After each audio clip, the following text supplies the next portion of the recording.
YouTube is a pretty vicious place. Many violent and dreadful things are put up on YouTube for the whole world to watch. But there's a particular YouTube channel with a few million subscribers. All of its videos are of people being hurt and beaten, and some are even eaten alive by predatory animals and cannibals. It's disgusting. How and why does this YouTuber record these events instead of helping the people in danger? How does he find people in these deadly situations over and over again? And how does YouTube never manage to remove his videos? These questions have been circling in my mind ever since he touched my life. I must admit that I've watched many of his videos, but I'm sure that some people have tried to charge him. He's clearly sadistic, but I would think that anyone would feel ashamed to gain so happily from other people's suffering. The weirdest part, though, is that some of the people he records survive through their trauma, and they end up in another video of his. If they continue to survive, then they get to be in more of his videos, so some people think they're all actors and everything is planned. To me, though, something just doesn't sit right, especially considering what happened to me a couple of months ago. I live alone. One day I was in my garage by myself and something heavy dropped on my head. I was out for a couple of minutes. I went to the hospital and everything was fine. But when I went on YouTube the next day, there was a YouTube video with many views that featured me getting hit in the head by a hammer in my garage.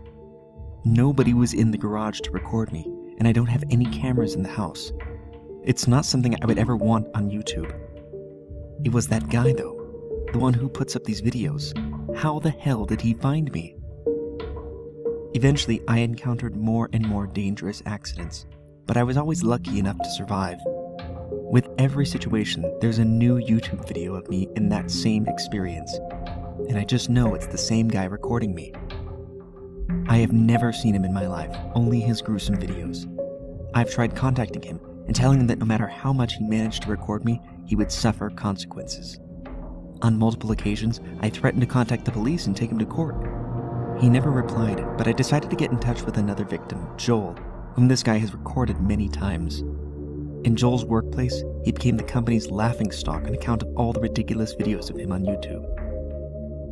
Joel told me that he doesn't know how this guy has managed to record him so many times, and that he was always sure he was alone during all his accidents.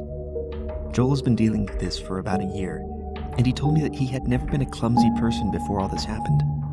It's some sort of curse. When someone's chosen, their misfortunes become at the expense of this YouTuber forever. Then, one day, the worst happened. It was another video of Joel. He'd gotten into a car accident involving smoke, broken glass, and explosions. It was so horrific that I can't go into detail. After that, I became afraid every day of what would happen to me. Eventually, I saw him in my house.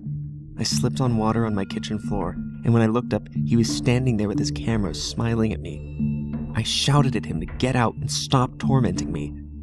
He ran upstairs, but after checking every room, he'd disappeared. You guessed it, though. I saw that video of me slipping on YouTube the very next day. To this day, I'm deeply fearful. He's always watching and always recording. I don't know what to do. If he chooses you, then you're it, and you have to live with his presence floating about you constantly. My accidents are getting worse and worse. Day by day, my life becomes more endangered. I don't know how to fix this, but I'm writing this as a warning to all of you. Because of the cameraman, if you ever see a video of someone getting hurt, you can be certain that it's because of him. You just can't be certain that you won't be next.